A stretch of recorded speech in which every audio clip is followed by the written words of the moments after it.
and volunteer work. Issued in August of 2018, this satellite account handbook updates the 2003 UN Handbook on Nonprofit Institutions in the System of National Accounts, bringing this earlier handbook into alignment with SNA 2008 and ESA 2010, and extending the coverage to certain related cooperative, mutual, and social enterprise institutions that collectively have come to be referred to as social economy institutions. In addition, it incorporates the guidance provided in the ILO, International Labor Organization, manual on the measurement of volunteer work. Taken together, these nonprofit or social economy institutions and volunteer activities are often referred to as the third sector, or the third or social economy sector, which we have abbreviated as the TSE sector. This set of institutions and behaviors has been handled in a somewhat awkward way in the SNA, obscuring what turned out to represent a quite sizable economic element in countries throughout the world. This element has attracted increased policy attention in recent years, which is why this satellite account handbook has been created. The workshop we are launching today will fall into 7 distinct sessions covering 7 distinct topics. Session number 1 will take account of the background of this handbook, the statistical revolution that has been underway for the past 20 years, bringing the third or social economy sector into view. Session number 2 will focus in on the institutional units that make up this satellite account and try to explain how they relate to the rest of the units in the SNA. Session number 3 focuses on volunteer work, how to define it, how to value it. Session number 4 focuses on the issue of classification. What are the institutional units and what are the workforce paid and volunteer elements, and how can we classify them? Session number 5 focuses on the data elements for the institutional units. Mainly, they are the traditional target data items used in SNA. In session number 6, we look at the target data items for the workforce components, both paid and volunteer. And then in session 7, we go beyond the traditional focus of SNA and look at the impact of this TSE sector on our society at large. So let's turn now to the first of these sessions, focusing on the background of this new TSE sector handbook. Because it turns out that we have been through a statistical revolution in this field, putting the third sector for the first time clearly on the economic map of the world. By way of background, it's important to note that up through the 1970s or 1980s, this third sector was largely ignored in our statistical system. But in reality, this sector has been undergoing very significant growth. We're familiar with the for-profit sector, of course, we're familiar with the government sector, but there has emerged during this period a very significant civil society sector, a third sector. The problem is that there's been little clear sense of this as a coherent sector, and therefore it's been obscured. It's muddled in a whole bunch of conceptual ambiguity.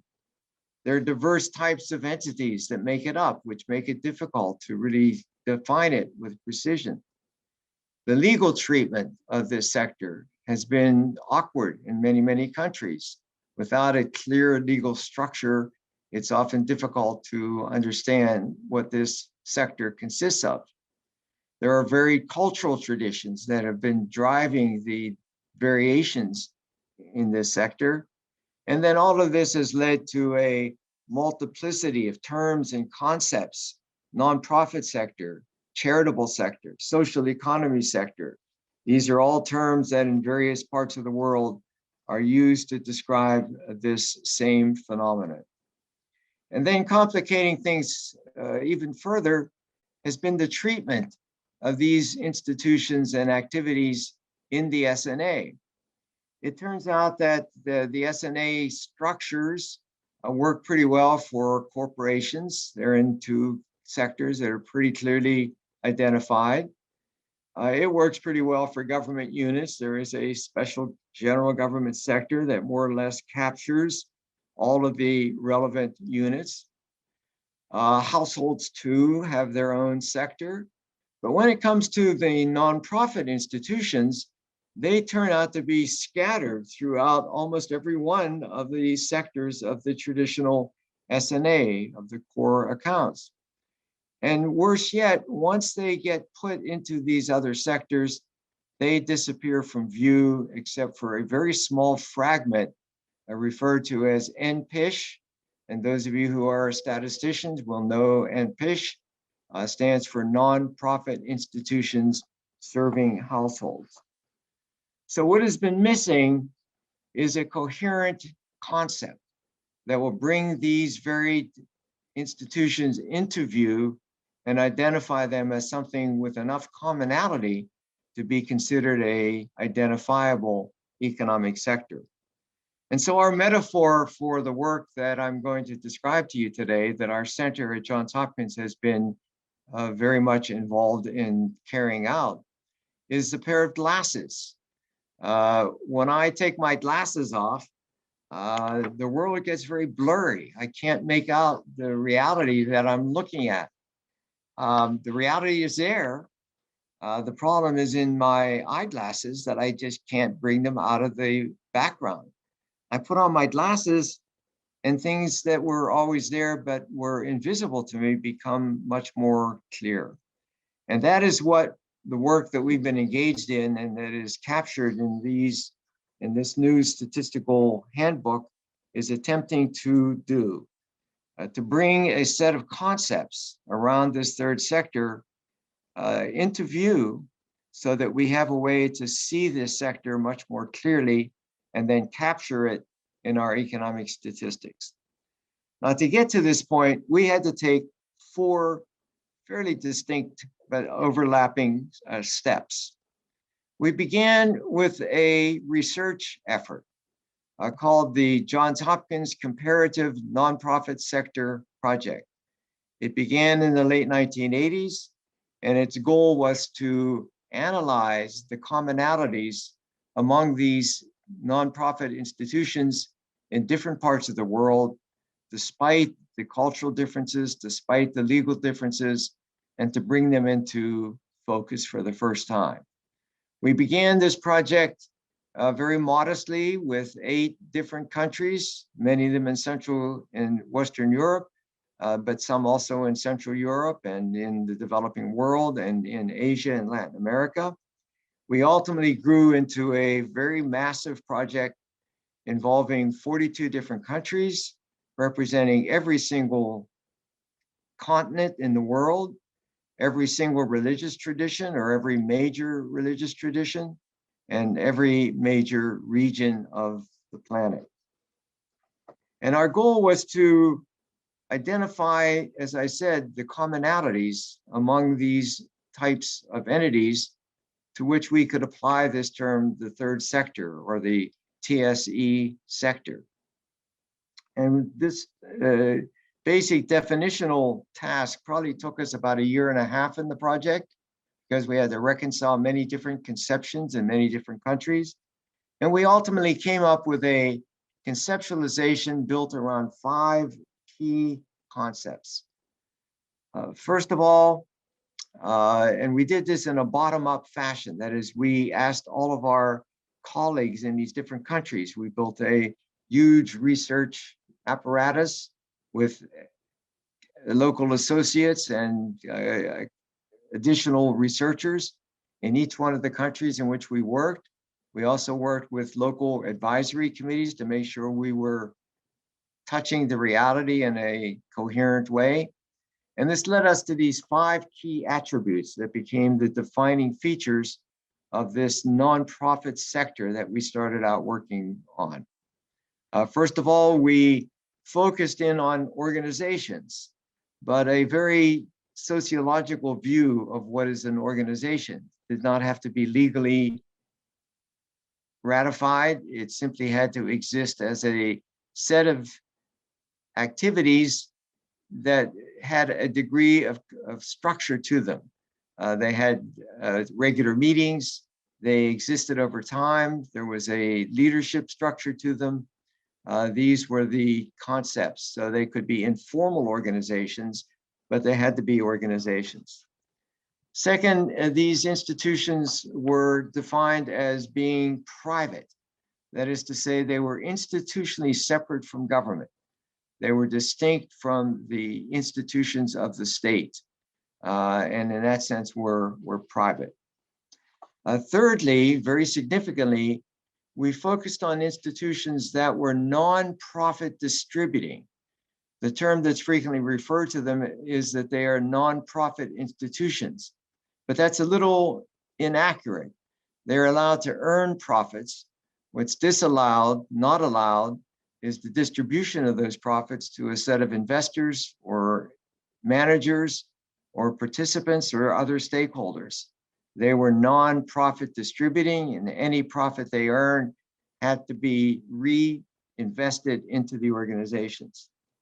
The fourth feature was that they were self-governing institutions. They were not controlled from the outside. They were governed by their own internal processes. And then finally, and very significantly, they had to be voluntary, non-compulsory. People couldn't be required to be forced to belong, nor were they clans in which people were born into, or castes, or any of the other structures of society in which people were not given any choice, but rather are by law or by condition of being part of a family or a caste, automatically members of the institution. This project spanned a number of years and came out with a number of very striking findings. 4 of those findings were particularly striking to everybody that heard them. First of all, we discovered that this was an enormous economic presence in countries throughout the world. In the 41 countries in which we were able to generate financial data on these organizations, it turned out that if you put them all together, all the organizations and the people working in them together, they would represent something bigger than all but 5 of the countries of the world. In other words, if we thought of them as a nonprofit sector land made up of only nonprofits, they would be the 5th largest country in the world, ahead of Russia, ahead of Germany, ahead of France, ahead of Brazil, and behind only the United States, China, India, and Japan in terms of their economic scale. So this is a very big sector, one that needs to be brought into focus because it is a substantial economic presence. The next thing that we discovered is that some of our popular beliefs about these organizations and where they exist turn out not to be true. In the first place, America frequently thinks of itself as the only nonprofit sector in the world. But as you can see in this chart, the United States falls pretty far down below many other countries in terms of the scale of its civil society or nonprofit sector. This is measuring in terms of both paid and volunteer workers. The ones that are ahead of it are many of the European so-called welfare states. But what this chart shows is that the nonprofit sector is a very big actor in the Western European countries, representing in the Netherlands close to 16% of the labor force, in Belgium 13%, in the United Kingdom 11%. And so what we learned out of this research project was that Europe doesn't have a welfare state, it has a welfare partnership linking the state and its funding to this nonprofit set of institutions. Then a third key finding had to do with the surprising role of volunteers. We measured the amount of volunteer time, converted that into full-time equivalent workers, and came up with a conclusion that 44% of the workforce of this nonprofit sector turn out to be volunteers, which means that we needed to measure not only the workers, but also the people who were volunteering and making contributions to the economy, but without pay and as volunteers. A very striking reality that the volunteer component is almost as large as the paid worker component. Out of this first step of this research project came a whole host of products. We produced a whole set of general overview documents and books. This is one example of one of the books that we produced. We also had an entire set of books produced by Manchester University Press focused on our project, one in each country. So we had the 12 different volumes that represent the portrayal of the nonprofit sector and all of its glory in a number of countries around the world. And these books were widely disseminated. The results of the project were distributed through various conferences around the world and were brought to the attention of policymakers. And it's with that information that we then began to knock on the door of the statistical authorities, particularly the United Nations Statistical Division.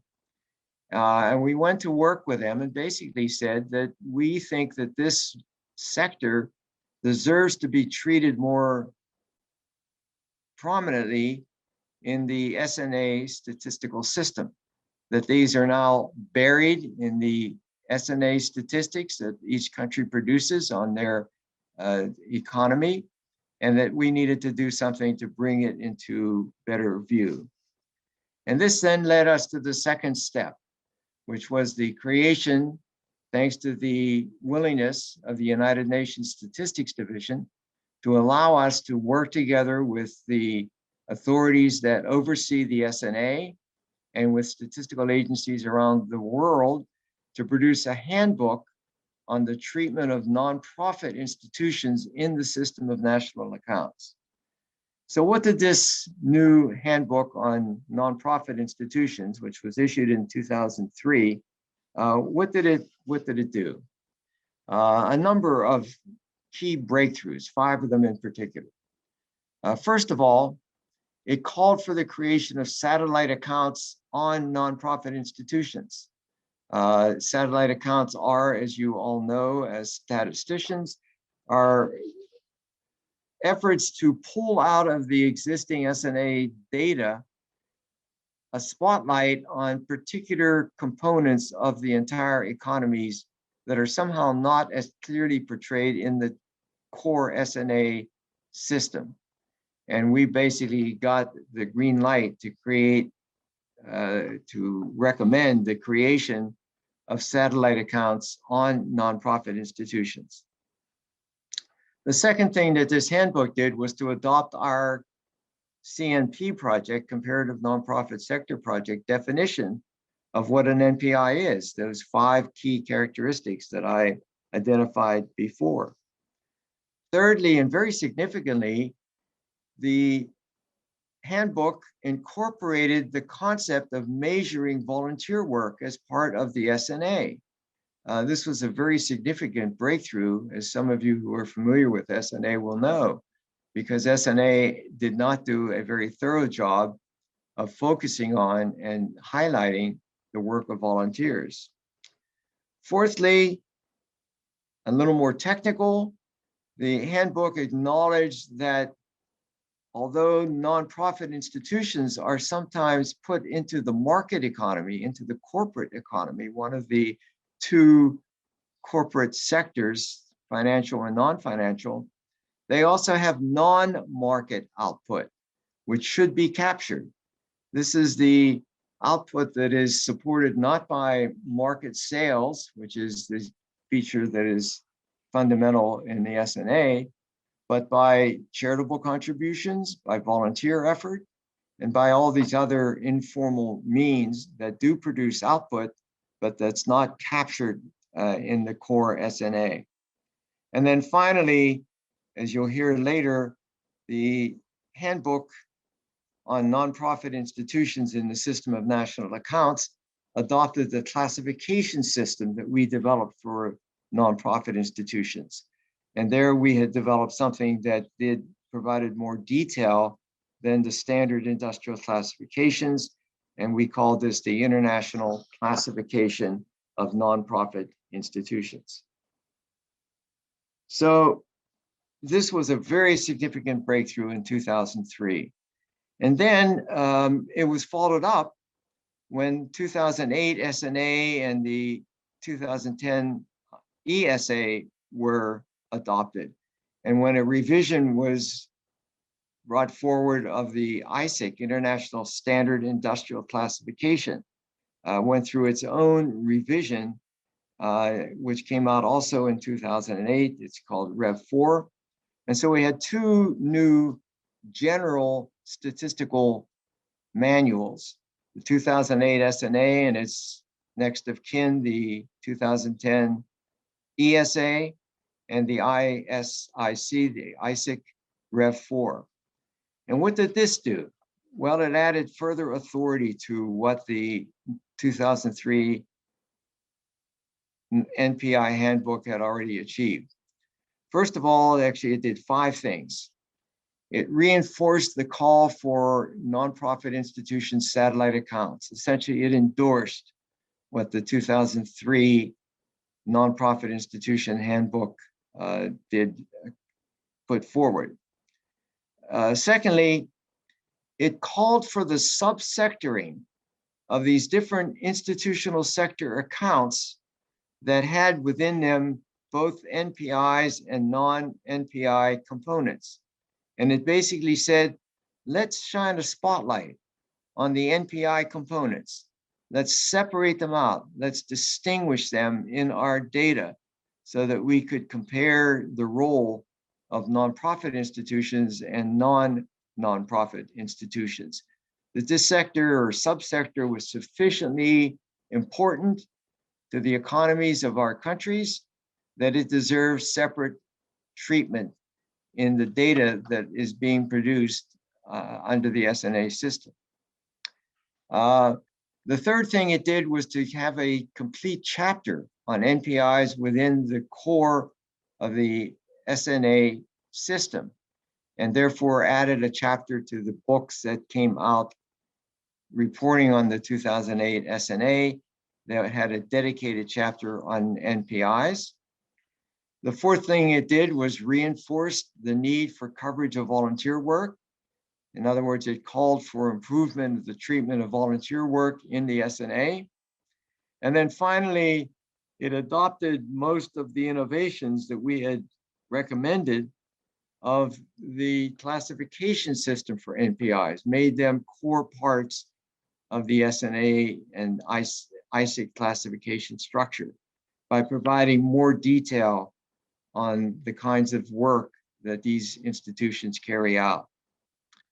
All of this then led to a significant effort at implementing this new 2003 NPI handbook, and many countries jumped into the task. And here's some examples of 4 of 8 of the 30 or so countries that already began to produce satellite accounts on the nonprofit institutions following the recommendations of our NPI handbook. And they were all over the world. They were in South America, they were in Asia, they were in Western Europe. A very significant outpouring of interest in capturing NPIs in the SNA structure. But this wasn't the end of our journey, and these were 2 of the 4 steps that have made up this statistical revolution, but we were on a roll. The next step was to take on the task of measuring volunteer work. Statistical agencies came back to us and said, okay, you have 2 documents that call on us to measure volunteer work. The definitions of it around the world are very strained and very diverse. We don't know what to do. And what's more, we're not quite sure how best to value it. We need to have some international standards. And so with that charge, we went to knock on the door of the institution that we felt would have the most interest and most responsibility for capturing data on volunteer work, and that was the International Labor Organization, the ILO. What we realized was that the SNA was not doing a terribly good job in capturing volunteer work. First of all, this work comes in 2 different forms. Some of it is based in organizations, and some of it is direct citizen action not mediated by organizations. And the SNA treated those 2 types very differently.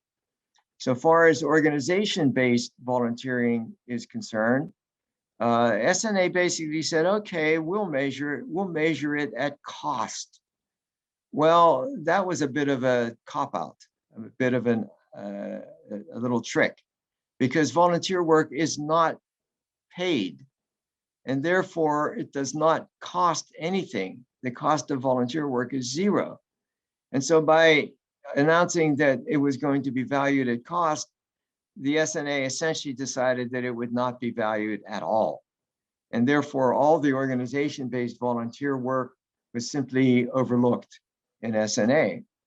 And then so far as direct volunteering is concerned, that is, that done by individuals but not mediated through organizations, the decision was to base it on production, on output, but for not all volunteer work done directly produces outputs, produces facilities, and therefore it does not quite have a production cost, because some of it is producing services. And here the SNA basically took another out and has not measured service volunteering at all, essentially assuming that it is worth nothing. But of course, most of volunteering is probably service oriented and not facilities production. So what we had in the SNA was a real mess in terms of the measurement of volunteering. And it was with that, an attempt to unravel that mess, that we approached the International Labor Organization. And what we ultimately were able to do is convince them to allow us to produce a manual on the measurement of volunteer work using the same approach that we used to create the NPI handbook that was issued by the UN Statistics Division in 2003. We formed a technical advisory group made up of statisticians from around the world. We ventilated the ideas throughout the entire SNA statistical system, and we ultimately came to a conclusion that in this case was approved initially at a 2008 International Conference of Labor Statisticians, and ultimately further validated at a 2013 session of the same international conference. So out of this came another official document, this one an International Labor Organization document, published in 2011, a manual on the measurement of volunteer work. And so what did it do? Again, 5 key points. It gave us a consensus definition of volunteer work. And in particular, it focused on both organization-based volunteer work and direct volunteer work. And this was a very significant breakthrough because many of the countries, or the few countries that were measuring volunteer work, tended to focus on the organizational-based volunteering, but not to consider the direct volunteering. And we said both needed to be considered. The second thing that it did was to endorse the idea of using labor force surveys or other household surveys to capture this volunteer activity. Labor force surveys, as many of you will know, are the most powerful statistical surveys that exist around the world. They are so important that they are almost consistently carried out, unlike some other social surveys. But at any rate, we got commitment to do surveying of volunteering and to do it in a household fashion. We created a core survey module that was included in the handbook, in the labor manual. The concept here was that we would integrate this module into these other surveys, into the labor force survey or into the household surveys. And so we provided a convenient 1.5-page survey instrument that we thought could capture much of what we needed to know that was not already picked up by labor force or other household surveys. The fourth item, very significant, that you'll hear about later in our sequence of these workshops, was how to value the volunteer work that was going on. And our basic concept here was to use a replacement cost valuation. Replacement cost basically says you value the work of the volunteer at the cost of a replacement worker. So you figure out what that volunteer does, what kind of work. You find the wage that is paid for that volunteer effort, that activity in the country, and you apply that wage to the number of hours of volunteer work in that particular activity. So the replacement cost valuation. And all of this was, as I said, formally confirmed as an activity, a form of work by the 19th International Conference of Labor Statisticians. Another key step in the construction of this statistical revolution.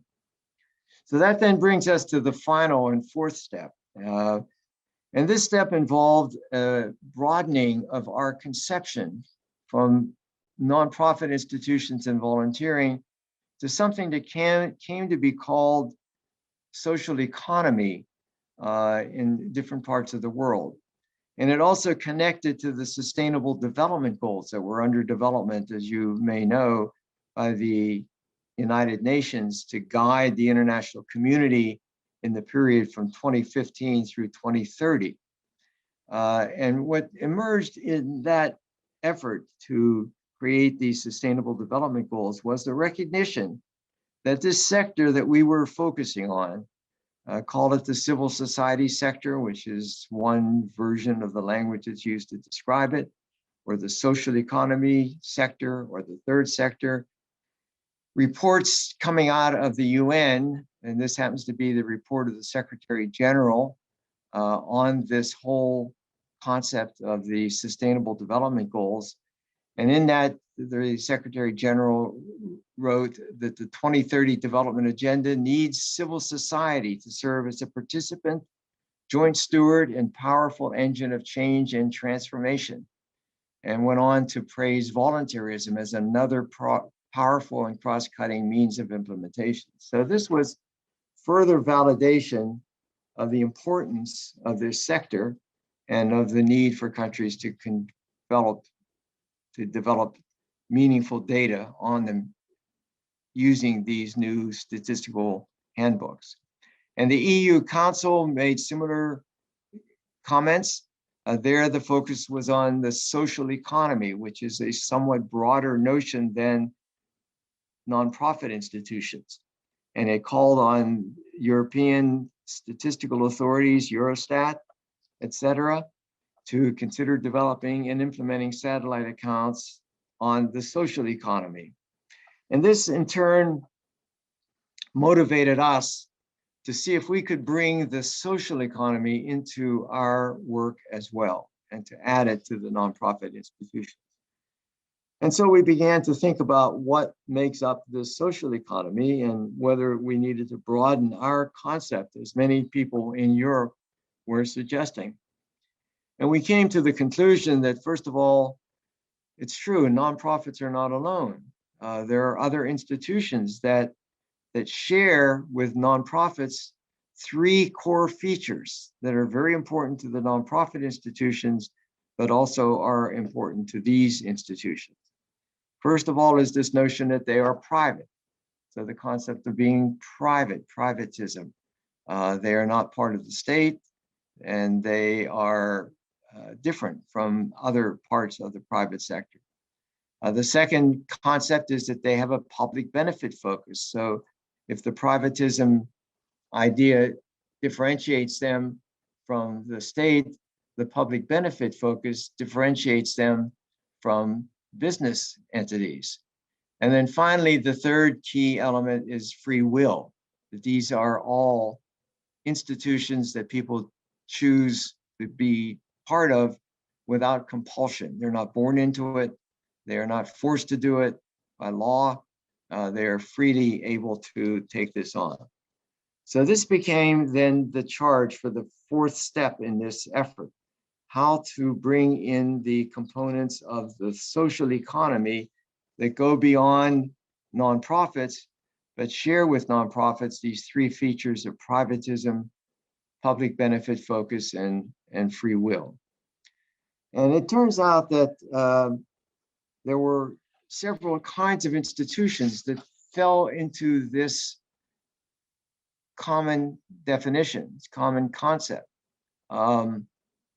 We had to identify what those features were, what the manifestations are, and what kinds of institutions. And we concluded there are really four identifiable clusters of potential third or social economy sector manifestations. There for sure are nonprofit institutions. We had already established that.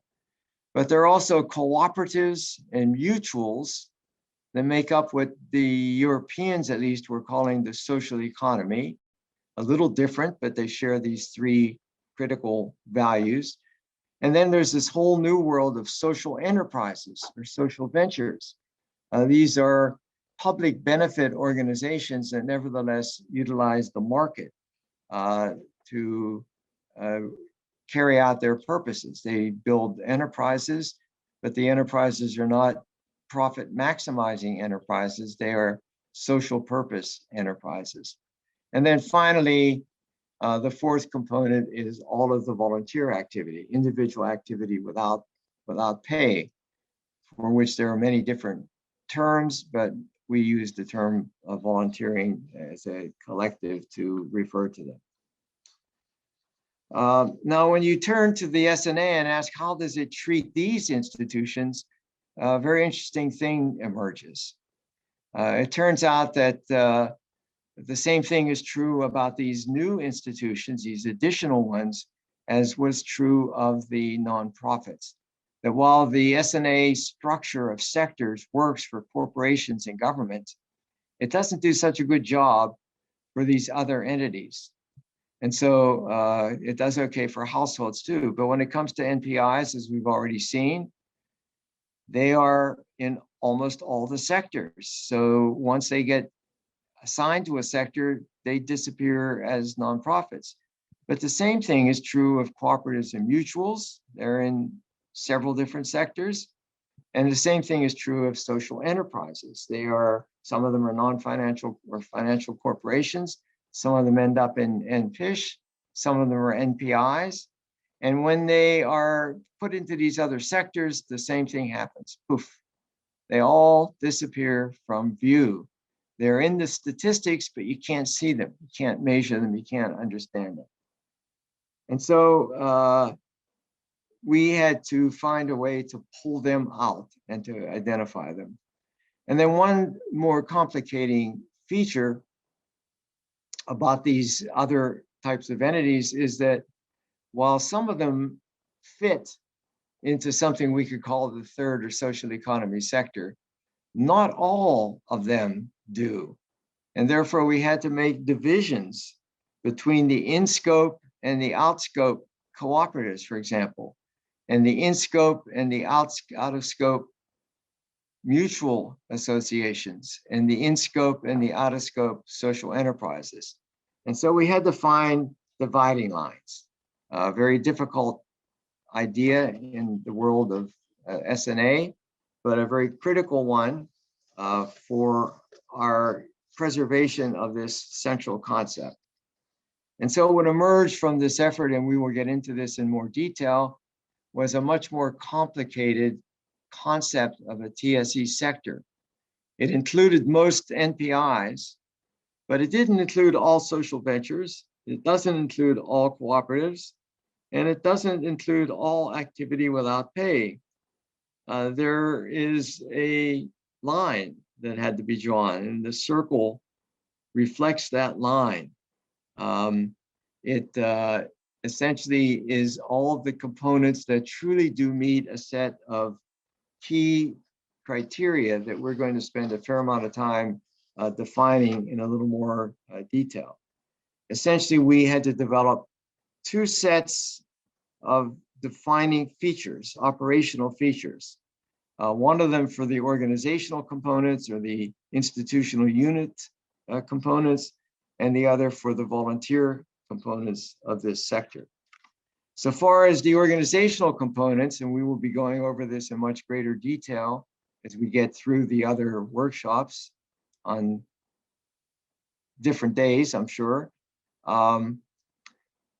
Many of the key defining features are the same as for NPIs. They're organizations, they're private, institutionally separate from government, they're self-governing, they're voluntary, not compulsory. But when it came to the final criterion relating to profit distribution, we had to make some adjustments because cooperatives, as you know, do distribute some profit. Mutuals do distribute some profit. Social enterprise do distribute some profit to investors. And so we readjusted this non-distribution constraint and imposed one that was a bit relaxed. And we said that there had to be a significant limit on the distribution of profits. And we ultimately set that limit as about 50% of total profit accumulated had to be kept in the organization and not distributed to stakeholders. And this became the test for what was the dividing line between the in-scope and the out-of-scope components. And the same thing had to be done for what we call the individual action components. These were the volunteer efforts. And here we defined the volunteer efforts that was in scope as having to be primarily for the benefit of others, not oneself. That differentiates volunteering from leisure activity, for example.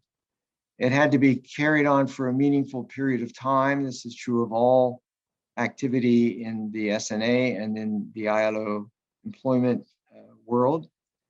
It had to be not for pay. Certain reimbursements of expenses were okay, but pay for the activity was forbidden in order to meet the criteria of our satellite account. That this was work, not only was it not carried out for oneself, but it wasn't carried out for the people inside one's household. So it was differentiated from household work or family effort. And then finally, like nonprofit institutions, it had to be non-compulsory.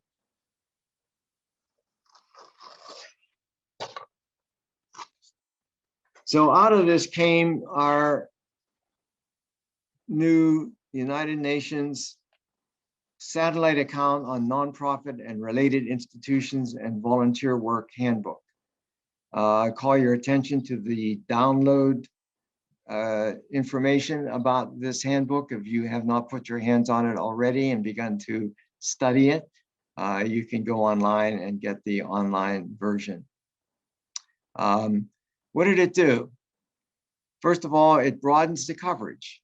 It includes not only nonprofits and foundations, but also cooperatives, some cooperatives, not all, mutuals, again, some mutuals, but not all, social enterprises, again, not all of them, but some of them, and then direct volunteering that had been ignored in certain other statistical work done around the world. So where do we stand? One other thing that this handbook does that is unusual is that it introduces a method to measure the impact of the TSE sector on the Sustainable Development Goals. And so we think that this is a unique and important breakthrough for SNA, that it creates a win-win partnership for statistical agencies and third sector actors and governments. Many countries have a huge and in-scope TSE sector that's going unrecognized in the national statistics. Many governments are actively seeking partnerships with this sector and recognizing that the Sustainable Development Goals will not make headway without engaging them. But how can you engage them if you don't know how many there are, what they do, what their scale is, what their capabilities are out?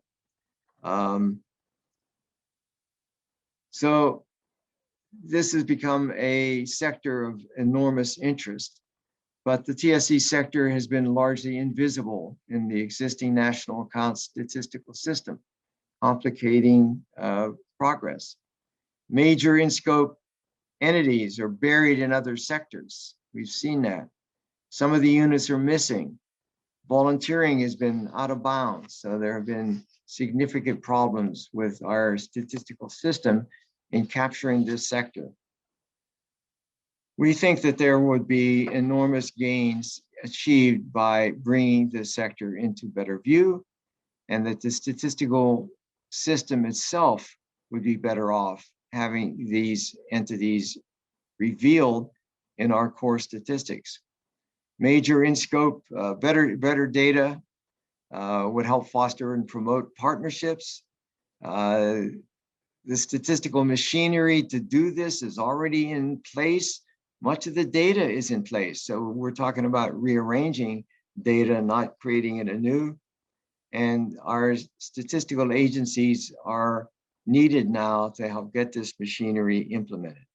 And so we would appeal to you all to join us. We are more than willing to be of help to you in doing further training and providing technical assistance. We're already working with a number of countries to help them apply and implement this handbook. It's not a simple task, but it is relatively easy to do once one buys into it. Please contact us if we can be of help, but you may also want to sign in and listen to the additional workshops that we have planned. So thank you very much for your attention, and we look forward to joining you for the second session of this workshop that will be set up in your country. Thank you.